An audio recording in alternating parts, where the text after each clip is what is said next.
कहानी है रामपुर की, जहाँ टूना और कल्लू दो भाई रहते थे। टूना की शादी टूनी से 2 वर्ष पहले हो गई थी, लेकिन अभी तक कल्लू कंवारा था। देवर जी, अब आप भी शादी कर लीजिए। आपकी भी शादी की उम्र हो गई है। अगर आप कहे तो मेरी नज़र में एक बहुत अच्छी लड़की है, तो मैं वहाँ आपकी बात चला लूँ। भाभी, आप भी ना, आपको भी मेरी शादी करवाने की जल्दी है। अरे कुछ समय तो अकेले रहने दो। अभी मेरी शादी करने की बिल्कुल इच्छा नहीं है। जब मेरा मन होगा मैं आपसे ही कहूँगा। कल्लू भाई, तुम जल्दी करो, हमें खेत में जाने के लिए देरी हो रही है।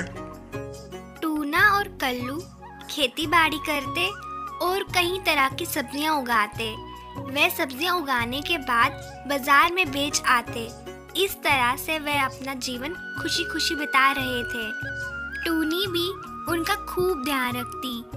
वह समय समय पर खेत पे उनके लिए खाना पहुंचाती थी। टूना जी और देवर जी, आइए आप दोनों पहले चाय पी लीजिए। आप दिन से खेत में काम करने में लगे हुए हैं, अब थोड़ी देर आराम भी कर लीजिए। भाभी माँ, आप हमारा कितना ध्यान रखती है। आप ना होती तो भैया और मेरा क्या होता।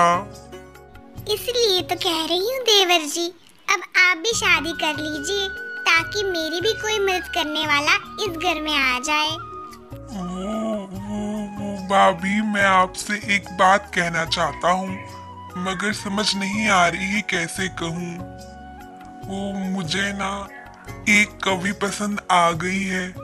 अगर आप बुरा ना माने तो क्या आप उनके घर मेरा रिश्ता लेके चले जाएंगी? क्या बात है देवर जी, आप तो छुपे रुस्तम निकले। आपने तो हमारे लिए देवरानी भी ढूंढ ली, और मैं खामखा आपकी चिंता कर रही थी। आपने देवरानी ढूंढी और हम उनके घर आपका रिश्ता लेके ना जाए, ऐसा हो सकता है क्या भला? टूना और टूनी ने बड़ी ही धूमधाम से कल्लू और सुंदरी की शादी करवाई। सारे जंगल में उनकी शादी की चर्चा थी। सुंदरी बहू, तुम किचन में क्या कर रही हो? अभी अभी तो तुम्हारी शादी हुई है, और तुम किचन में? ये दिन तुम्हारे काम करने के तो नहीं है। जाओ आराम करो, बाद में तो तुम्हें ही किचन संभालना है। ये कैसी बातें कर रही हैं आप भाभी माँ? मेरे होते हुए आप घर का काम करें और मैं आराम करूं, ये भला कैसे हो सकता है? आज से आप आराम करेगी और सारा घर का काम मैं करूंगी। सुंदरी ने कुछ ही समय में पूरे घर की जिम्मेवारी अच्छे से संभाल ली थी। उसने कुछ ही दिनों में सबका दिल जीत लिया था। कल्लू भाई, ये लो आपकी मेहनत की कमाई। मैं आज बाजार गया था सब्जी बेचने। आज हमें 50,000 रुपए का फायदा हुआ, तो मैंने सोचा तुम्हें 25,000 रुपए दे दूं। तुम्हें भी जरूरत होगी। एक बार तुम भी गिन लो, देख लो पैसे कम तो नहीं है। अरे भैया, ये कैसी बात कर रहे हैं आप? आपके होते हुए मुझे पैसे गिनने की क्या जरूरत है? आप मेरे साथ कभी धोखाधड़ी कर सकते हैं क्या? ये लो सुंदरी, 25,000 रुपए भैया ने दिए हैं। आज वे बाजार गए थे तो उन्होंने सब सब्जी बेच दी, जिससे हमें 50,000 का फायदा हो गया। कल्लू जी, बस 50,000 रुपए? आपको लगता नहीं है कि ये सब्जी ज्यादा दाम में बिकी होगी? मुझे तो लग रहा है कम से कम 1 लाख रुपए का फायदा हुआ होगा। बाकी के पैसे भैया ने ऐंठ लिए होंगे। सुंदरी, ये कैसी बात कर रही हो तुम? दोबारा ऐसी बात कभी ना कहना। बड़े भैया पे मैं कभी भी शक नहीं कर सकता। वे तो 1-1 रुपए का हिसाब करते हैं। कल्लू जी, आप मेरी बात को समझने की कोशिश करें। सब आपके जितने सीधे नहीं होते। आपको क्या लगता है भाभी के पास जो इतने महंगे महंगे सेट है, वो उन्होंने ऐसे ही खरीद लिए हैं? आपको तो पता भी नहीं चला आज तक उन्होंने आपसे कितने पैसे लुटा लिए हैं, और आप उनको शरीफ समझते रहे। कुछ दिनों तक कल्लू सुंदरी की बातों को नजरअंदाज करता रहा, लेकिन सुंदरी के बार बार कहने पर कल्लू आखिर एक दिन मजबूर होके अपने भाई से बोल ही देता है। क्या बात है भाई, कई दिनों से तुम परेशान नजर आ रहे हो। अगर कोई परेशानी है तो मुझसे कहो, शायद मैं तुम्हारी मदद कर पाऊं। टूना भैया, मुझे माफ कर दीजिए, लेकिन मुझे मेरी जमीन का हिस्सा अलग दे दीजिए। आज से मैं आपके साथ खेती नहीं करूंगा।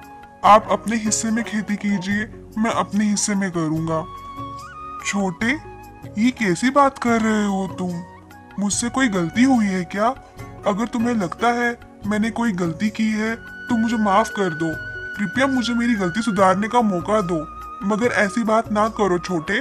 बाबूजी ने हम दोनों भाइयों को अपनी मेहनत से ये जमीन कमा के दी थी और आज तुम अलग होने का कह रहे हो। भैया, मैंने काफी सोच समझ के ये फैसला लिया है। कृपया आप मुझे मेरा फैसला बदलने पे मजबूर ना करें। आप मुझे मेरे हिस्से की जमीन दे दीजिए। इसके आगे मैं आपसे कुछ नहीं कहना चाहता।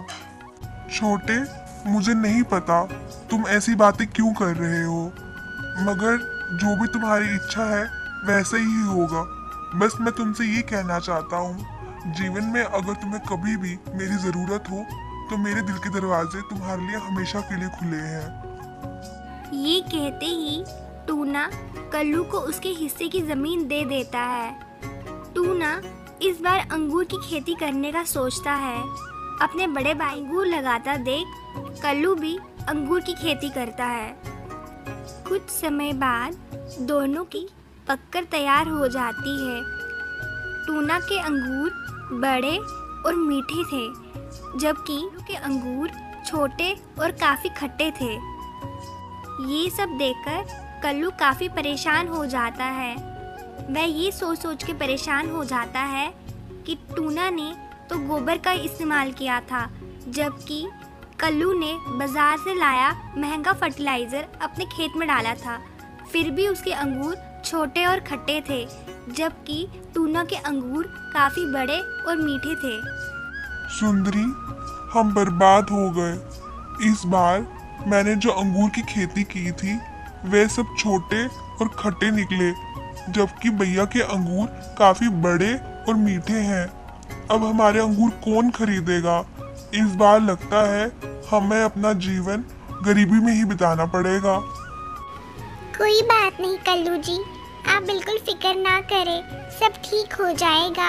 आप काफी थक गए हैं, आप आराम कर लीजिए। कल्लू जैसे ही सो जाता है वैसे ही सुंदरी चुपचाप घर से निकलती है और टूना के खेत में पहुंचती है। अरे वाह, जेठ जी की मेहनत तो क्या रंग लाई है। खूब बढ़िया फसल निकली है इस बार। उनकी मेहनत को नष्ट करने में बहुत ही मजा आएगा मुझे। बेचारे जेठ जी और उनकी मेहनत। ये कहते ही सुंदरी टूना के पूरे खेत में आग लगा देती है और वहाँ से चुपचाप चले जाती है। अगले दिन जब टूना और टूनी अपने खेत पे आते हैं तो अपनी खेत का ऐसा हाल देखकर उनके पांव तले जमीन खिसक जाती है। टूनी, ये क्या कर दिया किसी ने? किसी ने हमारी खेत में आग लगा दी है। भला ऐसी दुश्मनी हमसे किससे है जिसने हमारी खेत में आग लगा दी है? हम तो बर्बाद हो गए, हमारी सारी फसल जल के राख हो गई। कल्लू जी, मुझे तो लगता है ये सब सुंदरी ने किया है। उससे ही हमसे काफी जलन होती थी। मुझे तो पूरा यकीन है ये सब उसी का किया कराया है। नहीं टूनी, ये काम सुंदरी नहीं कर सकती। मैं सुंदरी को अच्छे से जानता हूँ। वे बेचारी तो बहुत शरीफ और अच्छी लड़की है। वे भला हमारे खेत में आग क्यों लगाएगी? जरूर ये किसी और का ही काम है। टूना दुखी मन से नदी के किनारे बैठा हुआ था। तभी अचानक से उसके सामने बहुत तेज रोशनी प्रकट हुई।